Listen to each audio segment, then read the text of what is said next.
gente. Nós temos uma pessoa nova no nosso grupo. Uma salva de palmas para nossa irmã. Como é o seu nome? Adriana, meu nome é Júlia. Você é bem-vinda. E eu também! Linda! Maravilhosa! A gente estava brincando antes de começar o grupo de que tem a meia dúzia da dúzia dos gatos pingados. E a nossa irmã que está ali também. E eu falava, né, se pelo fato dela estar aqui, por ela ser nova, nunca ter vindo do nosso grupo, nossa, mas assim perto, valia a pregação. Valia o Matheus tocando, o Vinícius batucando, o Vitor ali, valia a nossa animação por causa dela. Valeu, né?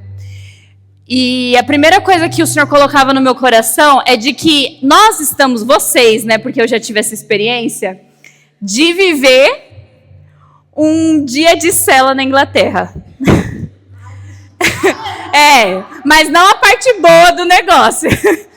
Porque na Inglaterra, quando eu estava lá, e até hoje é assim, porque eles nunca conseguiram firmar, de fato, um grupo, a gente fazia as nossas adorações de quinta noite. E, assim, era eu, Lucas, Grace, de vez em quando a Sandra ia, o Davi e o Tomás. Todas as quintas-feiras. Todas, assim, não tinha. Aqui nós ainda estamos um pouquinho a mais, a gente está na vitória. E o Senhor colocava muito isso no meu coração, né? De que nós nunca nos preocupamos com números, né? Nossa comunidade. Até porque senão a gente nem pregaria na Fundação Casa. Mas, eu não sei vocês, mas me dá um certo aperto, né? No coração. Da gente ver que o momento que nós estamos vivendo exige de nós muita, muita, muita maturidade de fé. Porque essa igreja um dia, ela já esteve cheia nos nossos grupos, né? Com os jovens, com os membros da nossa comunidade. E hoje nós estamos neste tempo, o exato tempo que o Senhor deseja para nós, né? Eu vou partilhar com vocês, para a gente não deixar passar o tema de hoje, a respeito de Elias no Monte Carmelo, a reconstrução do altar da adoração. E por que a gente colocou esse tema agora no mês de julho? Óbvio, por ser o dia de Santo Elias, mas durante o Horeb a gente faz um retiro, só para te contextualizar, nós fazemos um retiro de finalização de ano aqui na nossa comunidade. E o retiro se chama Horeb. E aí nesse Horeb o Senhor colocou esse tema no meu coração, né? E nós falaremos disso por esse mês, né? Se você trouxe a sua Bíblia, pega aí, para a gente ler rapidão. 1 Reis 18. A gente já leu poucas vezes, graças a Deus. Pouquíssimas vezes. 1 Reis 18, 25.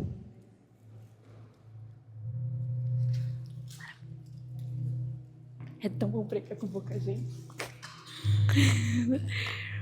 25. Fecha o seu olho rapidinho, coloca a mão na tua cabeça. Fala assim, mais forte, eu estou disponível para ouvir todo o novo de Deus na vida de Elias. Pode abrir os olhos. Porque a gente tem a tendência um pouco de achar que a gente já estudou bastante sobre Elias, né? E nós, de fato, estudamos, né? Porque 10 anos não são 10 dias. Mas o Senhor, nós já estamos cansados de ouvir isso, que o Senhor, Ele sempre tem algo a mais para nós. Nem sempre é algo tão novo assim, mas é algo a mais. Então, em 1 Reis 18, versículo 25. O sacrifício no Carmelo. Elias disse então aos profetas de Baal: escolhei para vós um novilho e preparai vós primeiro, pois sois mais numerosos. Invocai o nome de vosso Deus, mas não acendais o fogo. Eles tomaram o novilho que ele lhes havia dado e o fizeram em pedaços e invocaram o nome de Baal desde a manhã até o meio-dia, dizendo: Baal, responda-nos. Mas não houve voz, nem resposta. E eles dançavam, dobrando o joelho diante do altar que tinham feito. Ao meio-dia, Elias zombou deles, dizendo: Gritai mais alto, pois sendo um Deus, ele pode estar conversando ou fazendo negócios, ou então viajando. Talvez esteja dormindo e acordará. Gritaram mais forte. E segundo o seu costume, fizeram incisões no próprio corpo, com espadas e lanças, até escorrer sangue. Quando passou do meio-dia, entraram em transe, até a hora da apresentação da oferenda, mas não houve voz, nem resposta, nem sinal de atenção. Então Elias disse a todo o povo: Aproximai-vos de mim. E todo o povo se aproximou dele. Ele restaurou o altar do Senhor que fora demolido. De novo, ele restaurou o altar do Senhor que fora demolido. Tomou 12 pedras, segundo o número de 12 tribos dos filhos de Jacó, a quem Deus se dirija, dizendo: Teu nome será Israel. E edificou as pedras um altar ao nome do Senhor. E edificou com as pedras um altar ao nome do Senhor. Fez em redor do altar um rego capaz de conter 2 medidas de semente. Empilhou a lenha, esquartejou o novilho e colocou-o sobre a lenha. Depois disse: Enchei 4 talhas de água e entornai-a sobre o holocausto e sobre a lenha. E ele disse: Fazei-o de novo. E eles os fizeram. E acrescentou: Fazei-o pela 3ª vez. E eles os fizeram. A água se espalhou em torno do altar, e inclusive o rego ficou cheio d'água. Na hora em que se apresenta a oferenda, Elias, o profeta, aproximou-se e disse: Senhor, Deus de Abraão, de Isaque e de Israel, saiba-se hoje que tu és Deus em Israel, que eu sou teu servo e que foi por ordem tua que fiz todas estas coisas. Responde-me, Senhor, responde-me, para que este povo reconheça que és tu, Senhor, o Deus, e que converte os corações deles. Então caiu o fogo do Senhor e consumiu o holocausto, e a lenha, as pedras e a terra, secando a água que estava no rego. Palavra do Senhor. Dá um beijo na sua Bíblia. Eu fiz questão de ler quase a passagem toda do sacrifício, porque tem alguns detalhes muito importantes nessa passagem, né? Não sei se a nossa irmã conhece, mas Santo Elias, ele era um profeta do Antigo Testamento, e o Senhor tinha ordenado que ele fizesse várias coisas, né? Ele ressuscitou o filho de uma viúva, ele ordenou que a chuva parasse de cair, a chuva parou. E aqui nós chegamos no ponto da vida de Elias que ele cumpre exatamente a vocação dele. Elias, ele chega no Monte Carmelo e ele se depara ali, de fato, né? Ele está cara a cara com o Deus dos profetas de Baal, no caso Baal, e com o chamado de Deus para a vida dele. Aqui é muito interessante porque existe uma certa especificidade na montagem desse altar, né?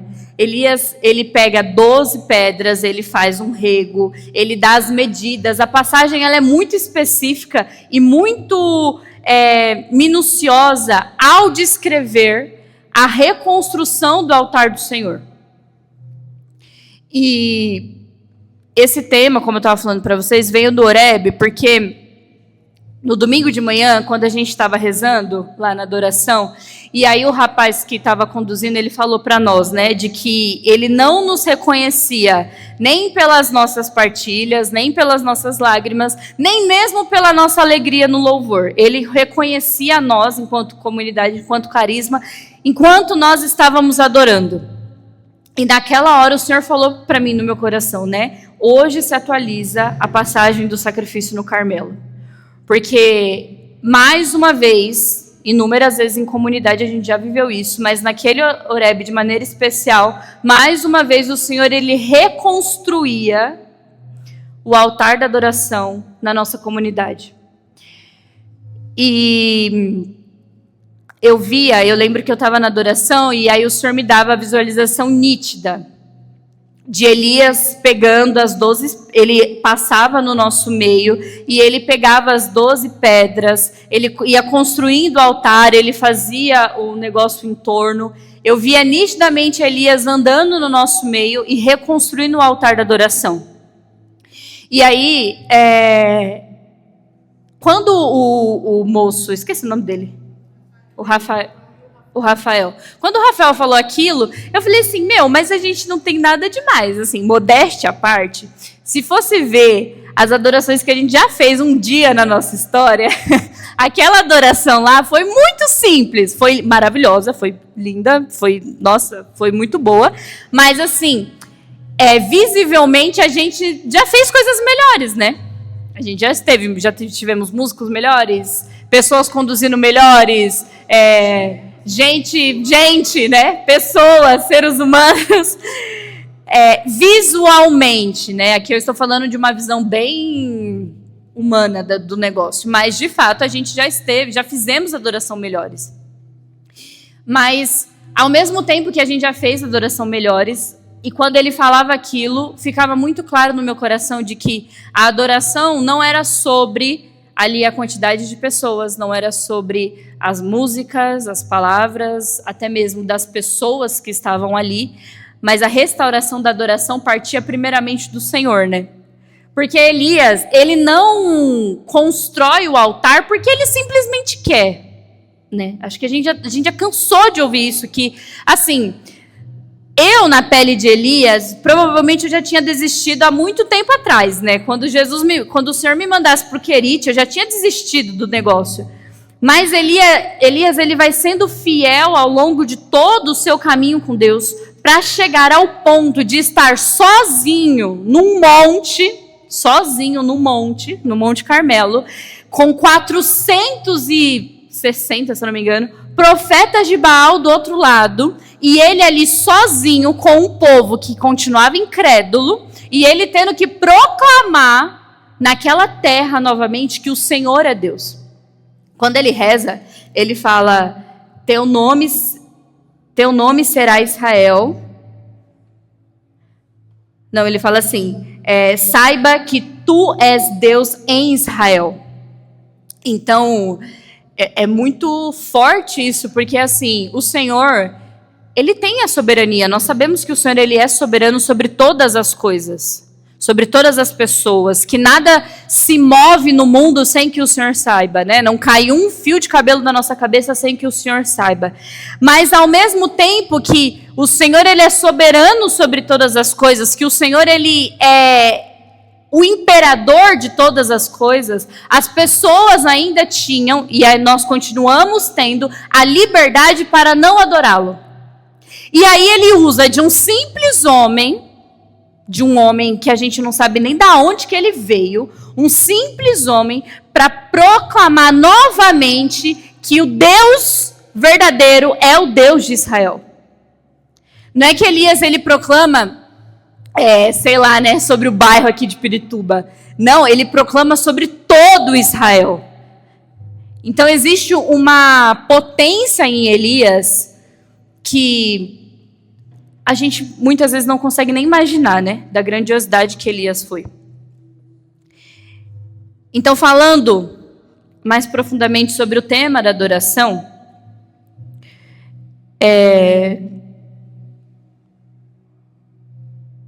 mais uma vez, né? Tenho certeza de que muito mais do que o altar físico, porque lá em 2020, no Monte das Oliveiras, a gente construiu um altar de verdade, né? Quem estava lá? Levanta a mão. A gente construiu um altar de verdade, né? Lá no Monte das Oliveiras. A gente realmente pegou pedras, a gente construiu um negócio muito top, ficou lindo o altar. Mas acho que muito mais do que um altar físico, né? O Senhor, ele tem reconstruído em nós o altar espiritual, um altar interior da adoração. Eu não sei se vocês lembram, mas um dos textos desse tempo todo que a gente tem vivido, algum deles falava sobre a reconstrução do tripé comunitário. E o tripé comunitário é a formação, a espiritualidade e...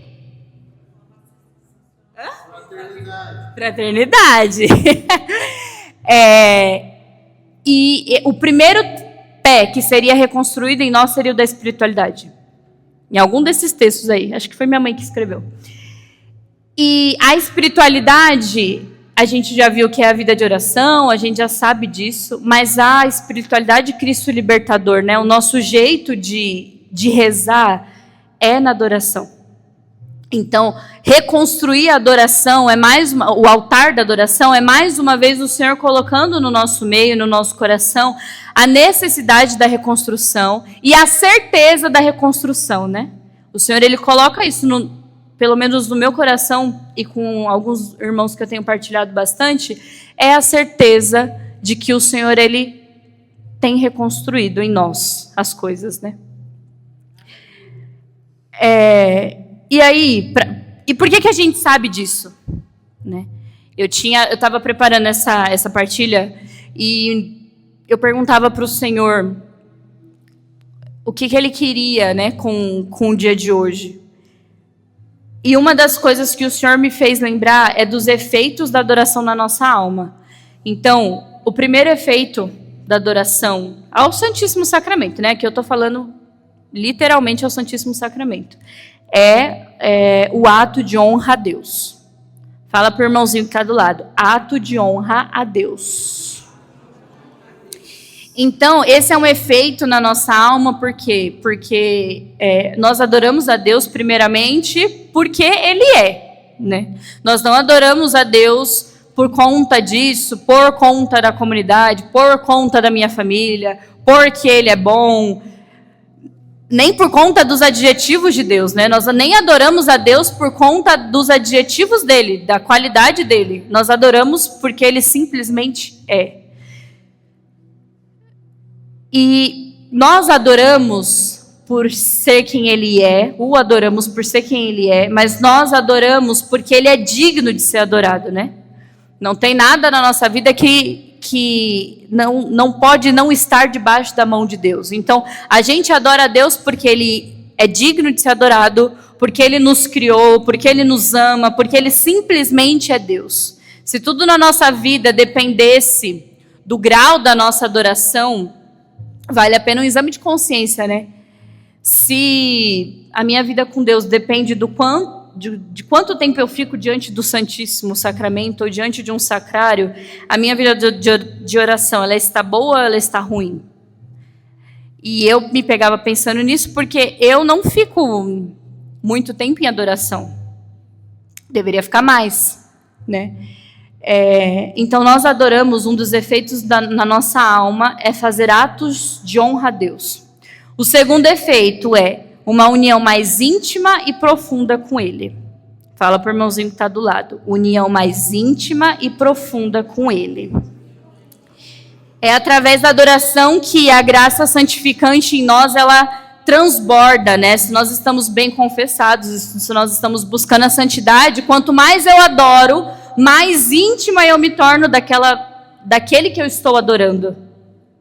E isso é muito louco, porque quando a gente olha para a idolatria, que é o contrário da adoração, a gente se torna também aquilo que a gente adora, né? Então, quando nós idolatramos alguma coisa, quando nós idolatramos alguém, quando nós colocamos uma pessoa no lugar de Deus, aos poucos, sem a gente nem perceber, a gente vai se tornando aquela pessoa, né? E ao contrário da idolatria, a adoração, ela vai nos transformando em Deus, né? E assim a gente se torna Deus, quando a gente chegar no céu, né? Deus por participação, né? Não deuses, porque isso nós não somos. Então nós nos unimos mais a Deus a partir do momento que a gente adora. E o terceiro, que para mim também foi confirmação de que Deus estava reconstruindo o altar da adoração na nossa comunidade, é a purificação das paixões. Fala aí pro meu irmãozinho. Purificação das paixões. E porque dos pecados o Senhor chegou com força, né? Elias chegou com força. Mas das paixões, daquilo que é desordem em nós, do nosso irascível, da nossa necessidade de estar com alguém, do nosso comodismo, essas purificações, elas também acontecem a partir do momento que eu adoro. E é físico mesmo, né? Porque se a gente reparar, quando a gente adora por, sei lá, mais de 15, 20 minutos, já começa a ficar inquieto, né? Eu não sei, eu pelo menos sou assim. Já começa a ficar inquieto, aí já começa a pensar em alguma coisa. E aí você precisa fazer o esforço de ficar olhando. A Marlene, que já está mais santa, ela com certeza não passa por isso. Mas eu passo. E aí... E aí a gente precisa fazer um esforço, né? Por exemplo, hoje vim aqui, coitada da Nadir, estava olhando para ela, ela veio fazer adoração de manhã, a bichinha veio andando naquele frio de 15 graus, chega aqui nessa capela congelante para poder adorar Jesus ali. Então exige de nós esforço, né? Quando a gente para fazer adoração de fato, exige de nós um esforço mental, espiritual, físico, de estar ali disposto a adorar o Senhor de fato, né? E Ele vai nos purificando, né? Então, eu lembro que logo quando eu comecei na comunidade, e eu já estava na comunidade de vida, então eu tinha muito mais tempo, a gente cobria muitos horários de adoração, né, Marlene? A gente vinha para a capela, sei lá, de manhãzinha e ficava aqui até o horário do grupo da missa.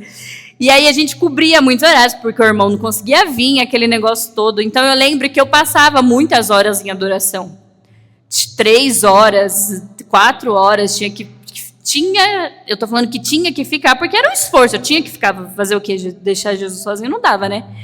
E eu lembro que nessa época foi uma das fases que o Senhor, Ele mais foi revelando as coisas para mim, né? Das minhas dificuldades, de como eu fazia para vencer certos pecados, da minha vocação, do carisma dentro de mim, qual que é a minha identidade carismática. Na adoração se revela tudo. Se eu preciso tomar tal decisão, eu lembro que quando eu estava para ir para a Inglaterra, a mesma coisa, foi na adoração que o Senhor me enviou e que o Senhor me impulsionou.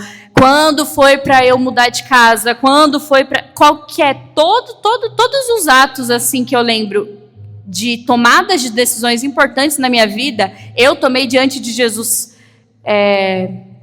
no Santíssimo Sacramento. Porque, de maneira particular, para nós, a adoração ela é muito importante, porque ela nos lembra a todo tempo de que nós não podemos adorar, nós não podemos idolatrar a outros ídolos. E nós já ouvimos muitas e muitas vezes isso, né? De que se a gente não cuidar, a gente cai nas idolatrias facilmente, né? Se a gente não andar reto, a gente cai para os lados facilmente. Então, na adoração, a gente consegue ter a certeza das coisas. Nesse tempo que nós estamos vivendo, adorar para nós se torna assim crucial, essencial. Olha, não é mais do que a missa e só isso, porque na adoração é onde a gente consegue permanecer, né? É onde a gente consegue olhar para o Senhor e permanecer nesta comunidade, permanecer na vontade de Deus, permanecer lutando pelas nossas famílias, por aquilo que a gente precisa buscar.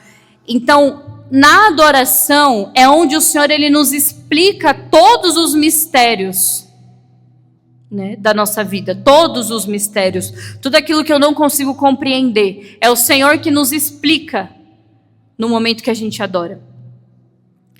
E além disso, né? E já vou finalizando. Cadê os músicos? Alguém vai atrás deles lá, por favor? E para finalizar, a gente consegue ver o efeito na alma de Elias, não só porque ele foi muito santo, né? Até porque ele foi arrebatado, mas a gente consegue ver o efeito da verdadeira adoração na vida de Elias no momento em que ele está no Horebe, e que aí ele passou pelo junípero, ele desejou a morte, e aí no Horebe, quando o Senhor ele manda o fogo, ele manda o terremoto, e aí Elias fala aquela famosa frase, né? Eu me consumo de ardente zelo pelo Senhor dos Exércitos. Esse é o maior efeito da adoração na alma de Elias, né? É um consumo, é uma ardência por Deus que ele expressa em palavras, mas na alma dele é muito mais intenso do que aquilo que ele expressa, né? Quando Elias adora e quando ele se coloca nessa íntima união com Deus, a alma dele se torna essa alma adorante, né? Essa alma que adora ao Senhor. Então, que no dia de hoje ele possa nos explicar tudo isso, né? Que Elias ele possa revelar nos nossos corações, apontar nos nossos corações como é o jeito que Elias adora. Como é o jeito em que a gente tem aqui, né, alguns relatos bíblicos, mas de maneira mais profunda e mais particular. Como Elias adora. Qual era o nível de intimidade que Elias tinha com Deus ao ponto dele arder pelo Senhor, né? Ao ponto dele ser consumido de zelo pelo Senhor. Fica de pé aí rapidinho, enquanto o Senhor vai sendo exposto para nós.